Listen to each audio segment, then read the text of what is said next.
Hello. ഇന്ന് നമ്മൾ സംസാരിക്കാൻ പോകുന്നത് ആൽഗകളെ കുറിച്ചിട്ടാണ്. ആൽഗെ എന്ന് പറഞ്ഞു കഴിഞ്ഞാൽ മലയാളത്തിൽ പായൽ എന്നാണ് വിളിക്കുക. പായലുകൾ നിങ്ങൾ ഒരുപക്ഷെ ചില പരസ്യങ്ങളിലൊക്കെ കണ്ടു കാണും. പായലേ വിട എന്നൊക്കെ ഉള്ള പരസ്യമൊക്കെ കണ്ടിട്ടുണ്ടായിരിക്കും അല്ലേ. അപ്പോൾ അതിൽ ഈ പായൽ എന്ന് പറഞ്ഞാൽ ഉദ്ദേശിക്കുന്നത് ഈ ഇംഗ്ലീഷിൽ ആൽഗെ എന്നാണ് അതിനെ വിളിക്കുക. ഇപ്പോൾ ഞാൻ ഈ ചിത്രത്തിൽ കാണിച്ചിരിക്കുന്ന ഈ കുളം നിങ്ങൾ ഒരുപക്ഷെ ശ്രദ്ധിച്ചിട്ടുണ്ടാവും. നിങ്ങളെ വീട്ടിലെ കിണറിലെ വെള്ളം, അല്ലെങ്കിൽ ഒരു കുളത്തിലെ വെള്ളം, അല്ലെങ്കിൽ കടലിലെ വെള്ളം, അല്ലെങ്കിൽ പുഴയിലെ വെള്ളം, അതിനൊന്നും വെള്ളത്തിൻ്റെ നിറമല്ല. അതിനെല്ലാം ഒരു വെള്ളം പച്ചയോ ഒരു ചെറിയ നീലയോ ഒക്കെയുള്ള പല നിറങ്ങളിലാണ് നമ്മൾ പൊതുവെ കാണുന്നത്. അതിന് കാരണം ഈ ആൽഗെ അല്ലെങ്കിൽ ഈ പായലുകളാണ്. പായൽ എന്ന് പറഞ്ഞാൽ വളരെ ചെറിയ ചെടികൾ, ഒരുപക്ഷെ ഏറ്റവും ചെറിയ ചെടികളെയാണ് നമ്മൾ എന്ത് വിളിക്കുന്നത്, പായൽ എന്ന് വിളിക്കുന്നത്. അപ്പോൾ അതിൻ്റെ ചില എന്താ പറയുക എക്സാമ്പിൾസൊക്കെ നമുക്ക് നോക്കിപ്പോവാം. അപ്പോൾ ഇത് കണ്ടോ, ഇത് നിങ്ങൾ കുളം, പിന്നെ കുളത്തിലാണ് പൊതുവെ ഇത് കാണുന്നത്. വയൽ പ്രദേശങ്ങളിലൊക്കെയുള്ള വയലിലൊക്കെ നോക്കിയാൽ ഈ മഴക്കാലം കഴിയുമ്പോൾ ആ വെള്ളക്കെട്ടിലൊക്കെ കാണുന്ന ഒരു ചെടിയാണ്.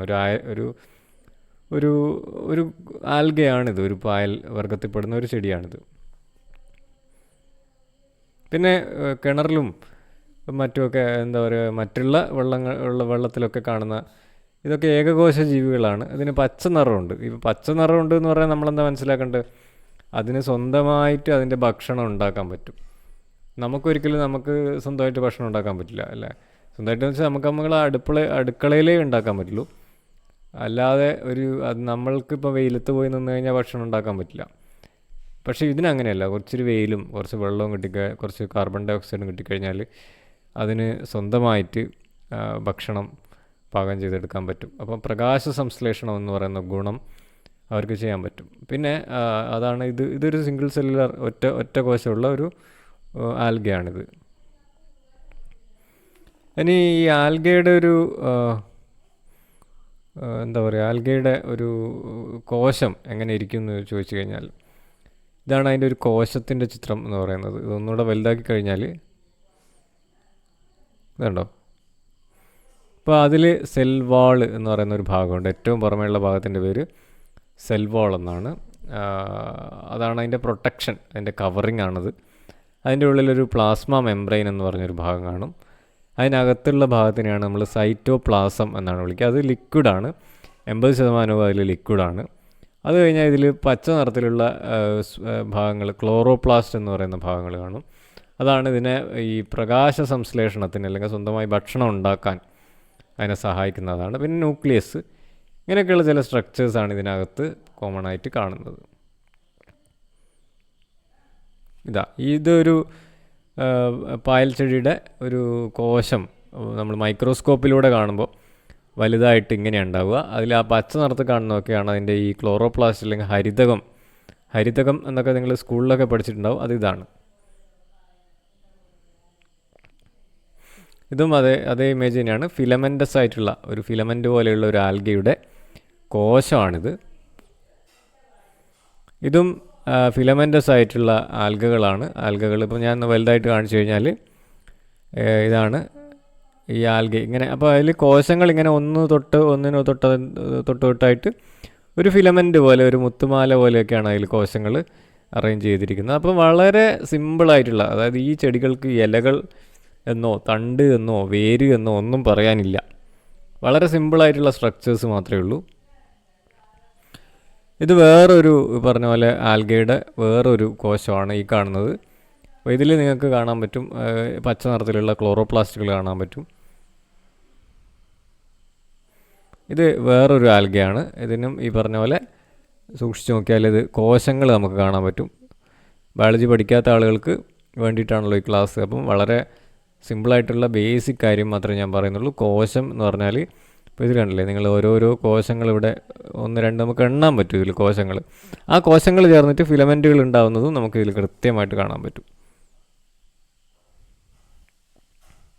ഇത് കടലിലൊക്കെ കാണുന്ന വേറൊരു ആൽഗയാണ്. പച്ച നിറത്തിലുള്ള ഒരു ആൽഗയാണ്. കടലിലാണ് ഇത് കാണുക. ഇത് ആൽഗെ നിറഞ്ഞിരിക്കുന്ന ഒരു തോട് അല്ലെങ്കിൽ ഒരു കുളം പോലത്തെ സ്ട്രക്ചറാണ് ഇത്. ഇത് നമ്മുടെ നാട്ടിലൊക്കെ വളരെ കോമൺ ആയിട്ട് കാണാറുണ്ട് ഇങ്ങനത്തെ സ്ട്രക്ചേഴ്സൊക്കെ. ഇത് കടൽ കരയിലൊക്കെ പച്ച നിറം വെള്ളത്തിന് വരുന്നത് ഇങ്ങനത്തെ ആൽഗകൾ നിറയുമ്പോഴാണ്. പിന്നെ ആൽഗകളെ നമുക്ക് അതിൻ്റെ നിറത്തിൻ്റെ അടിസ്ഥാനത്തിൽ തന്നെയാണ് അതിനെ പല വിഭാഗങ്ങളായി കാണുന്നത്. ഒന്ന് നമ്മൾ നേരത്തെ ഓൾറെഡി കണ്ടു കഴിഞ്ഞു, പച്ച നിറത്തിലുള്ള ആൽഗകൾ, അതിനെ ഗ്രീൻ ആൽഗെ എന്നാണ് വിളിക്കുക. ക്ലോറോഫൈസിയെ എന്നാണ് അതിനെ സയൻറ്റിഫിക്കലി പറയുക. പിന്നെ ഇത് ചുവന്ന നിറത്തിലുള്ള ആൽഗയാണ്, അപ്പോൾ ഇതിനെ റെഡ് ആൽഗെ എന്ന് വിളിക്കും. അതിന് കുറച്ചുകൂടി സയൻറ്റിഫിക്കലി പറയുകയാണെങ്കിൽ റോഡോഫൈസിയെ, RHODO, റോഡോഫൈസിയെ എന്നാണ് വിളിക്കുക. ഇതൊക്കെ റോഡോഫൈസിയയിൽ വരുന്ന ആളുകളാണ്. ഇതൊക്കെ ഇപ്പോൾ പൊതുവേ കടലിലാണ് ഇങ്ങനത്തെ ചെടികൾ കാണുക, കടലിൻ്റെ അടിഭാഗത്തും ഒക്കെ ആയിട്ട് കാണും. ലൈറ്റ് ഉള്ള ഭാഗങ്ങളിൽ കടലിൽ കാണുന്ന ആളുകളാണ്. ഇതൊക്കെ റോഡോഫൈസിയിലുള്ള മെമ്പേഴ്സാണ്.